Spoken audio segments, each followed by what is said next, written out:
나는 누구인가?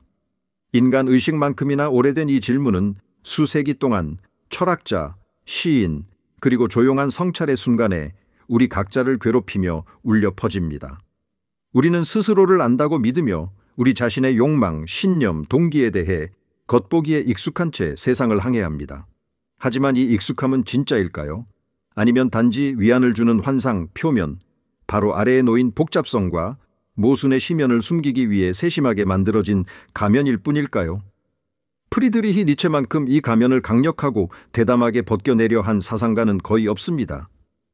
니체는 자아 발견을 위한 쉬운 지침서나 내면의 깨달음으로 가는 쉬운 길을 제공하는 대신 진정한 문화의 의사로서 행동하며 자아 인식 추구에 내재된 깊은 어려움과 자기 기만을 진단했습니다. 그의 저서 선악의 저편, 전통 도덕의 기초를 폭파하고 진리와 주관성에 대한 우리의 가장 뿌리 깊은 개념에 도전하는 1886년에 출판된 텍스트에서 니체는 너 자신을 알라는 것에 애매하고 역설적인 본질과 우리를 대면시킵니다. 그는 이 여정이 진정한 삶의 필수적이면서 동시에 위험하게 함정으로 가득 차 있음을 보여줍니다. 처음부터 그는 우리에게 경고, 즉 앞으로 다가올 복잡성의 일면을 던집니다. 모든 깊은 정신은 가면을 필요로 한다. 이 수수께끼 같은 주장은 이미 우리에게 내면으로 향하는 길이 벌거벗고 단순한 진리를 향한 직선이 아니라 아마도 우리가 스스로 만든 외관들과의 복잡한 춤일 수 있음을 시사합니다. 우리는 니체의 안내를 받아 우리가 실제로 얼마나 잘 우리 자신을 알고 있는지, 그리고 이 탐구가 비록 힘들지만 왜 여전히 인간 존재의 가장 중요한 모험 중 하나인지 묻기 위해 이 도전적인 탐험에 함께 착수하기를 여러분께 권합니다. 가면의 은유는 정신과 자아 인식에 대한 니체의 관점을 이해하는 데 중심적입니다. 이것은 단지 의도적인 위선에 관한 것이 아니라 심리적, 사회적 필요성에 관한 것입니다. 우리는 사회 속에서 살고 역할을 수행하며 다양한 맥락에서 상호작용합니다. 이 복잡한 사회적 극장을 항해하기 위해 우리는 다양한 페르소나, 유능한 전문가의 가면, 순종적인 자녀의 가면, 충실한 친구의 가면, 오해받는 반항아의 가면을 만들고 착용합니다. 우리는 누구와 함께 있는지, 우리에게 무엇이 기대되는지에 따라 우리의 행동, 언어, 심지어 감정 표현까지 조정합니다. 니체는 이러한 적응 능력과 가면 만들기를 결함이 아니라 삶의 근본적인 특징, 세상에서 자신을 주장하고 보호하려는 힘의 의지의 표현으로 보았습니다. 하지만 이 유연성에는 대가가 따릅니다. 수많은 가면 속에서 진정한 나는 어디에 있을까요? 니체는 가면 뒤에 통일되고 안정적인 나라는 것 자체의 존재에 의문을 제기할 것입니다. 그의 사후 유고를 모아 엮은 힘의 의지에서 발견되는 그의 유명한 주장, 즉 사실은 없고 해석만 있을 뿐이다는 우리의 내면 세계에도 적용됩니다. 우리 의식에 직접 접근할 수 있는 우리가 누구인지에 대한 날 것의 사실은 존재하지 않습니다. 우리가 가진 것은 우리의 경험, 욕망, 두려움, 그리고 결정적으로 우리 문화로부터 흡수한 가치들에 기초하여 우리 자신에 대해 끊임없이 구축하는 해석들, 이야기들입니다. 나 자체는 견고한 실체가 아니라 니체가 선악의 저편에서 시사하듯이 거의 인격화된 힘들의 다수성, 종종 상충하는 충동과 의지들의 전쟁터입니다. 우리의 일상 경험을 생각해 봅시다. 우리는 종종 모순된 충동을 느끼지 않습니까? 안전에 대한 욕망과 모험에 대한 갈망, 소속감에 대한 필요성과 독립에 대한 열망, 관대함과 이기심. 니체는 이러한 긴장들이 일탈이 아니라 우리 정신적 삶의 본질 그 자체라고 주장할 것입니다. 단 하나의 가면, 모순 없는 응집력 있는 나를 통해 우리 자신을 정의하려는 시도는 지나친 단순화, 자기기만입니다. 우리는 다른 사람들에게뿐만 아니라 우리 자신에게도 이러한 가면들 사이를 오가며 각 순간에 우리에게 가장 편리하거나 덜 고통스러운 해석을 선택합니다. 친절한 직장 동료가 교통체증 속에서 공격적인 운전자로 변할 수 있습니다. 집에서는 차분한 사람이 다른 상황에서는 분노를 폭발시킬 수 있습니다. 이들 중 어느 것이 진짜일까요? 니체에게는 모두이면서 아무것도 아닙니다. 그것들은 끊임없이 흐르는 힘들의 복합체에 대한 다른 측면들, 다른 해석들입니다. 따라서 자아 인식은 고정된 핵심을 발견하는 것이 아니라 오히려 이러한 내면의 다수성, 가면과 충동의 춤을 인식하고 항해하는 것입니다. 자아인식으로 향하는 니체의 여정은 그가 진리 자체의 본성과 그것이 행복 및 도덕성과 맺는 관계에 대한 우리의 가장 근본적인 개념들에 도전할 때 더욱 현기증 나게 됩니다. 전통적으로 진리, 특히 우리 자신에 대한 진리를 아는 것은 우리를 해방시키고 더 나은, 더 행복한 삶으로 이끌 최고의 선으로 가정됩니다. 니체는 이 안락한 가정 위에 폭탄을 투척합니다. 만약 진리가 추하다면 어떨까요? 만약 진정한 자아인식이 우리 자신의 이상과 모순되고 우리가 스스로에게 가진 이미지 및 추구하는 행복과 양립할 수 없는 우리 자신의 불안한 측면들을 드러낸다면 어떨까요? 만약 철학과 과학에서 우리가 그토록 소중히 여기는 진리의 의지 자체가 생존이나 권력 행사에 유용하다고 여겨지는 특정 종류의 환상에 대한 선호, 또 다른 가면일 뿐이라면 어떨까요? 그는 선악의 저편에서 우리를 자극합니다. 무엇이 우리로 하여금 참과 거짓 사이의 본질적인 대립이 존재한다고 가정하게 만드는가? 아마도 그는 거짓, 환상, 가면이 진리만큼이나 혹은 그 이상으로 삶에 중요할 수 있다고 제안합니다. 아마도 우리는 존재를 견디고 사회적 응집력을 유지하며 행동하도록 동기를 부여하기 위해 어느 정도의 자기 기만이 필요할지도 모릅니다. 우리가 올바른 행동의 지침이자 우리의 가장 숭고한 가치의 표현이라고 여기는 도덕 자체는 니체에 의해 파괴적인 비판의 대상이 됩니다. 그는 도덕을 선과 악에 대한 영원한 진리의 계시가 아니라 역사적으로 구축된 가치 평가 체계, 종종 강자에 대한 약자의 원한에서 비롯된 것, 생명력 있는 충동들을 길들이고 사회 질서를 유지하기 위해 봉사하는 집단적 자기기만의 메커니즘으로 봅니다. 이는 종종 개인의 활력과 진정한 자아인식을 희생시키면서 이루어집니다. 니체에게 우리의 도덕성은 우리의 악에 대한 치료법이 아니라 우리의 상태, 우리의 두려움, 그리고 무리로서의 우리의 필요의 증상입니다. 이것은 우리를 자아인식의 길에서 고뇌하는 딜레마 앞에 놓습니다. 우리는 정말로 우리 자신에 대한 진실을 추구할 의향이 있는가? 비록 그것이 우리 자신의 기준에 따라 고통스럽고 추하며 부도덕할지라도, 아니면 비록 부분적이거나 완전한 자기기만 상태에서 사는 것을 의미할지라도 안락한 환상의 안전함, 도덕적으로 용인되는 가면과의 순응을 선호하는가? 니체는 쉬운 답을 제공하지 않습니다. 그는 환상의 유혹적인 힘, 진리의 의지와 경쟁하는 환상의 의지를 인정합니다.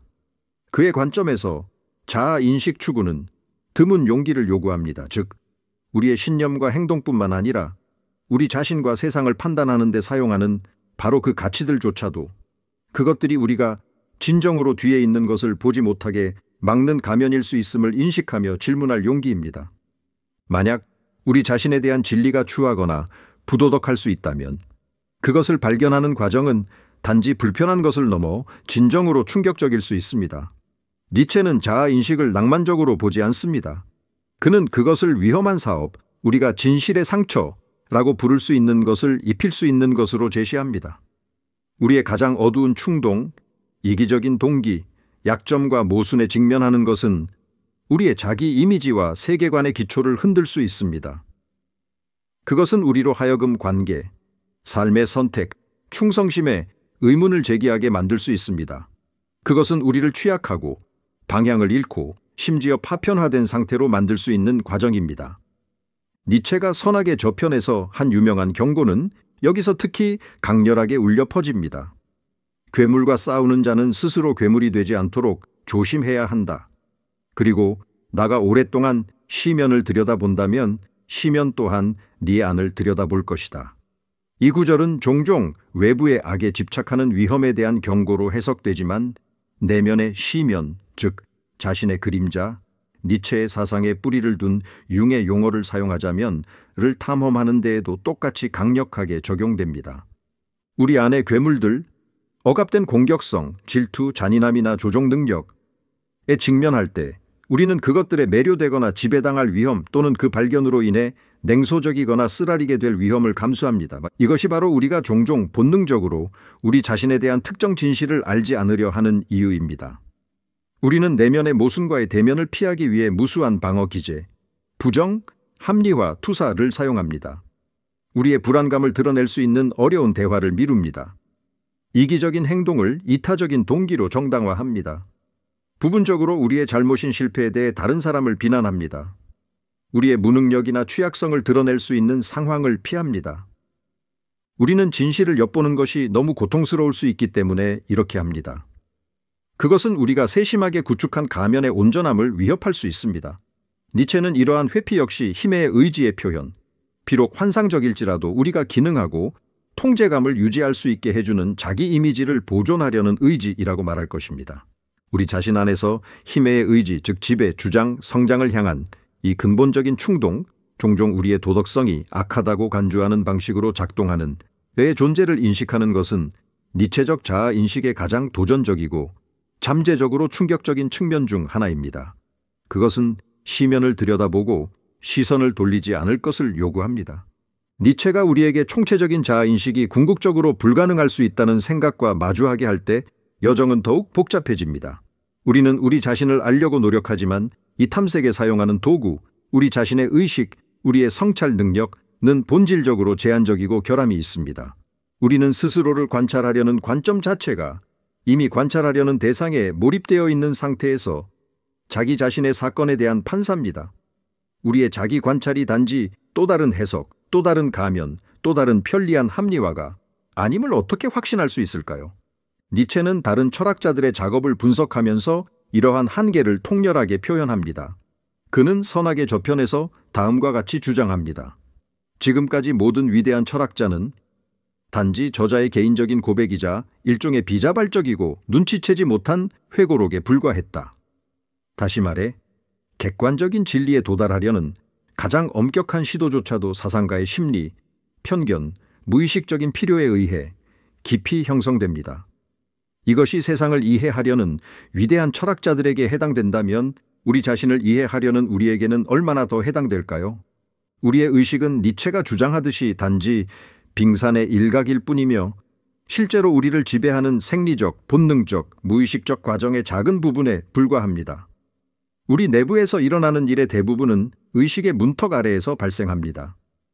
우리가 우리의 행동에 부여하는 동기는 종종 우리가 완전히 이해하지 못하는 충동에 일관되고 수용 가능한 의미를 부여하기 위해 사후에 구축된 합리화입니다. 우리의 의식적 사고의 대부분은 본능적 활동으로 간주되어야 한다고 그는 제안합니다. 우리는 우리가 믿고 싶어 하는 것처럼 우리 자신의 정신적 지배의 이성적인 주인이 아닙니다. 따라서 단지 의식적인 성찰만을 사용하여 우리 자신 속으로 얼마나 깊이 파고들 수 있는지에는 근본적인 한계가 있습니다. 그의 논리를 따르면 우리 안에는 충동과 해석의 흐름과 분리된 순수하고 객관적인 인식자는 존재하지 않습니다. 인식자는 없고 해석만 있을 뿐이다 라고 그는 말할 것입니다. 이러한 관점은 우리를 완전한 회의주의에 마비시키려는 것이 아니라 오히려 필수적인 인식론적 겸손을 기르려는 것입니다. 우리 자아 인식의 한계, 우리 자아 이해의 해석적 본성, 그리고 무의식의 광대한 영향을 인식하는 것은 역설적으로 더 진정한 개인적 성장을 위한 중요한 단계입니다. 그것은 자기 자신에 대한 모든 답을 가지고 있다는 주장을 버리고 틀릴 가능성에 열려 있으며 우리가 누구인지에 대해 구축한 이야기들을 끊임없이 수정할 의향이 있음을 의미합니다. 그것은 우리 자신이 우리에게조차 미스터리이며 탐험의 여정이 완전하고 환상적인 자아인식이라는 최종 목적지에 도착하는 것보다 더 중요하다는 것을 받아들이는 것입니다. 니체에 따르면 이러한 정직한 탐험의 가장 큰 장애물 중 하나는 우리 자신의 도덕적 편견입니다. 우리가 내면화한 가치들, 우리가 선, 악, 덕, 죄라고 여기는 것들은 우리 자신에 대한 인식을 왜곡하는 강력한 필터로 작용합니다. 우리는 우리의 선한 자질을 과대평가하고 우리의 악하거나 사회적으로 바람직하지 않은 측면들을 최소화하거나 완전히 부정하는 경향이 있습니다.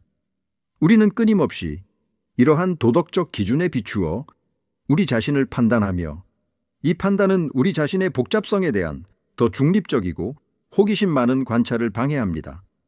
이러한 한계를 극복하기 위해 니체는 관점주의를 제안합니다. 단 하나의 절대적인 도덕적 진리를 추구하는 대신 우리는 다양한 관점, 다양한 가치체계가 존재하며 각각 고유한 논리와 삶에 대한 결과를 가지고 있음을 인식해야 합니다. 이것은 모든 것이 허용된다, 식의 상대주의를 의미하는 것이 아니라 우리 자신의 가치를 비판적으로 검토하고 그 기원과 영향을 이해하며 현실, 우리의 내면 현실을 포함하여 에 대한 더 풍부하고 다면적인 시각을 얻기 위해 다른 관점을 실험할 수 있는 능력을 의미합니다. 그의 선악의 저편에서의 주장은 단호합니다. 도덕적 현상이란 전혀 없으며 현상에 대한 도덕적 해석만이 있을 뿐이다. 우리 자신에게 적용하면 이것은 절대적인 의미에서 우리에게 도덕적으로 선한 부분이나 도덕적으로 악한 부분이 존재하는 것이 아니라 특정한 가치체계에 기초하여 우리가 선하거나 악하다고 해석하는 충동, 특성, 행동이 존재하며 그 가치체계는 의문시될 수 있음을 의미합니다. 예를 들어 어떤 도덕적 전통에서는 부정적으로 간주되는 탐욕이나 교만과 연관된 야망은 힘의 의지의 표현, 창조와 자기 극복에 필요한 생명력 있는 힘으로 재해석될 수 있습니다. 때때로 약점으로 경시되는 감수성은 공감과 예리한 인식 능력으로 간주될 수 있습니다. 니체적 자아인식은 이러한 관점주의적 유연성, 즉 도덕적 검열에 의해 가려질 수 있는 우리 자신의 측면들을 볼 수 있도록 우리의 뿌리 깊은 도덕적 판단을 일시적으로 중단하는 용기를 요구합니다. 이를 용이하게 하기 위해 니체는 계보학이라는 방법을 개발했습니다. 우리의 도덕적 가치의 역사적, 심리적 기원을 조사하는 것인데 이를 정당화하기 위해서가 아니라 그 우연성, 편견, 그리고 그것들이 우리의 자기 이미지에 미치는 힘을 폭로하기 위해서입니다. 이 계보학적 분석을 현대 도덕, 성공, 복지, 정치적 올바름의 이상과 그것들이 우리가 우리 자신을 보고 판단하는 방식에 미치는 영향에 적용하는 것은 자아인식의 길을 방해하는 장애물을 제거하기 위한 근본적인 니체적 실천입니다. 인간 정신, 무의식, 자기기만, 가면의 역할에 대한 니체의 급진적인 사상들은 19세기 말에 형성되었음에도 불구하고 놀랍도록 현대적으로 들리며 20세기에 꽃피울 심층 심리학의 많은 발견들을 예견했습니다. 비록 니체가 임상심리학자는 아니었고 그의 탐구가 더 철학적이고 문화적인 성격을 띠었지만 지그문트 프로이트나 카를 융과 같은 후대 인물들의 작업에 대한 그의 영향력과 유사점은 부인할 수 없습니다. 정신분석학의 아버지인 프로이트는 무의식, 억압, 방어 기제, 합리화와 같은 개념들을 발전시켰는데 이는 우리의 행동을 지배하는 숨겨진 힘, 바람직하지 않은 내용을 의식 밖으로 밀어내려는 경향, 그리고 무의식적인 충동에 의해 동기부여된 행동에 대해 논리적인 설명을 구축하려는 경향에 대한 니체의 직관과 강하게 공명합니다. 문명이 본능의 억압을 요구한다는 프로이트의 생각 자체도 도덕성을 생명력 있는 충동을 길들이는 메커니즘으로 분석한 니체의 선구적인 작업이 있습니다. 니체에게 깊이 영향을 받았던 비록 일부 측면에서는 비판적이기도 했지만 카를 융은 페르소나, 우리가 세상에 제시하는 사회적 가면과 그림자, 우리의 부정되고 억압된 측면들의 저장소와 같은 개념들을 발전시켰는데 이는 가면과 자기 자신의 어두운 측면들을 대면할 필요성에 대한 니체의 사상을 직접적으로 정교화한 것입니다. 융의 개성화 여정, 즉 온전한 개인이 되기 위해 정신의 다양한 부분들을 통합하는 과정은 그대가 무엇인지 되어라는 니체의 명령과 공명합니다. 도널드 위니캇의 거짓 자기, 진정한 자기를 희생시키면서 다른 사람들을 기쁘게 하기 위해 구축된 외관, 개념을 가진 자기 심리학과 같은 다른 심리학 학파들도 니체가 개척하는 데 도움을 준 진정성과 자기 기만에 대한 탐구 전통의 상속자로 볼 수 있습니다. 현대사회 심리학에서 연구되는 인지 부조화, 우리의 신념과 행동이 일치하지 않을 때 느끼는 불편함으로 조화를 회복하기 위해 어느 한쪽을 바꾸게 만드는 현상, 와 같은 현상들조차도 니체가 우리가 우리 자신에 대한 불편한 진실을 피하기 위해 어떻게 합리화를 구축하고 해석을 조정하는지에 대한 분석에서 예견되었습니다. 현대 심리학은 경험적, 치료적 방법들을 통해 인간 정신의 복잡성, 자기 기만의 만연함, 그리고 진정한 자아인식의 어려움에 대한 니체의 많은 직관들을 결국 입증했습니다. 마음 챙김, 우리의 생각과 감정을 판단 없이 관찰하도록 훈련하는, 심리치료 무의식을 탐구하고 역기능적인 패턴에 직면할 안전한 공간을 제공하는, 그리고 일기 쓰기와 같은 현대적인 기법들은 니체가 철학적으로 옹호했던 고된 자기 탐험의 여정을 우리가 수행하는 데 도움이 되는 실용적인 도구로 볼 수 있습니다. 이렇게 우리는 프리드리히 니체의 때로는 눈부시고 때로는 드러내는 등불에 이끌려 자아인식의 미로를 통과하는 이 구불구불하고 도전적인 여정의 끝에 도달했습니다. 그의 비전은 우리를 당혹스럽게 하고 도발하며 쉬운 확실성과 위안을 주는 환상을 버리도록 강요합니다. 니체의 관점에서 자아인식은 도달해야 할 최종 목적지, 절대적인 명료함의 상태가 아니라 지속적인 여정, 끊임없는 투쟁, 급진적인 정직함과 우리 자신과 진리 자체의 본성에 대한 잠재적으로 고통스러운 진실에 직면할 의지를 요구하는 용기의 행위입니다. 그는 우리가 가면으로 가득 차 있고 거의 이해하지 못하는 힘에 의해 움직이며 우리 자신의 편견과 우리 의식의 구조에 의해 제한된다는 것을 보여줍니다. 그러나 이것이 우리를 허무주의적 절망으로 이끄는 대신 이 깨달음은 해방적일 수 있습니다. 우리 존재의 복잡성, 파편성, 해석적 본성을 인식함으로써 우리는 어딘가에 숨겨진 고정되고 진정한 나를 찾는 결실 없는 추구를 포기하고 우리가 누구인지를 되어가는 더 역동적이고 창조적인 과업을 받아들일 수 있습니다. 그의 후기 저작 이 사람을 보라에서 울려 퍼지는 유명한 명령 그대가 무엇인지 되어라 는 미리 정의된 본질을 발견하라는 초대가 아니라 오히려 자기 창조에 대한 부름, 우리 힘과 충동의 다수성에 형태를 부여하는 책임을 지고 우리 존재의 원자재로부터 그 모든 빛과 그림자와 함께 적극적으로 우리의 정체성을 구축하라는 부름입니다. 이 여정은 우리가 우리의 가면을 의심하고 우리의 자기 기만을 조사하고 우리의 도덕적 가치에 도전하며 내면의 시면을 들여다볼 용기를 가질 것을 요구합니다. 그것은 고통과 방향 상실을 수반할 수 있는 길이지만 더 강렬하고 더 자유로우며 더 긍정적인 삶의 약속 또한 담고 있습니다. 니체와 함께한 이 자아인식의 깊은 곳으로의 탐구가 여러분 안에서 무언가를 일깨웠다면 여러분 자신의 확실성에 의문을 제기하게 했거나 여러분 자신의 가면을 인식하게 했다면 이 성찰을 계속하시기를 권합니다. 댓글로 여러분 자신에게서 어떤 가면을 인식했는지 또는 니체 철학의 어떤 측면이 가장 도전적이었는지 공유해 주십시오. 여러분의 성찰은 니체가 삶의 탐구 과정의 일부로서 분명히 승인했을 활기찬 대화, 관점의 교환을 풍요롭게 합니다. 이 콘텐츠가 여러분에게 가치를 제공하고 생각하게 만들었다면 좋아요로 표현해 주십시오. 더 많은 불안한 마음들에 다가가는 데 도움이 되는 작은 제스처입니다. 그리고 이 탐구가 근본적인 무언가를 건드렸고 이와 같은 철학적 탐구를 계속 생산하기 위한 저희의 작업을 지원하고 싶으시다면 슈퍼 감사로 저희를 격려해 주시는 것을 고려해 보십시오. 여러분의 직접적인 지원은 매우 중요합니다. 니체 전통에서 자신을 아는 것은 자기애적 행위가 아니라 변화를 일으킬 잠재력을 가진 용기의 행위입니다. 우리 자신의 깊은 곳을 감히 대면함으로써 우리는 더 의식적이고 통합된 개인이 될 뿐만 아니라 비록 미미할지라도 자기 기만에 덜 기반하고 인간 조건의 복잡성을 더 잘 다룰 수 있는 문화에 기여합니다. 내면으로의 여정은 아마도 더 넓은 변화를 위한 첫걸음일 것입니다. 왜냐하면 이 끊임없는 탐구에서 등대 역할을 하는 니체의 많은 통찰력 있는 성찰 중 하나가 우리에게 상기시키듯이 춤추는 별을 낳으려면 자신의 내면에 아직 혼돈을 품고 있어야 한다.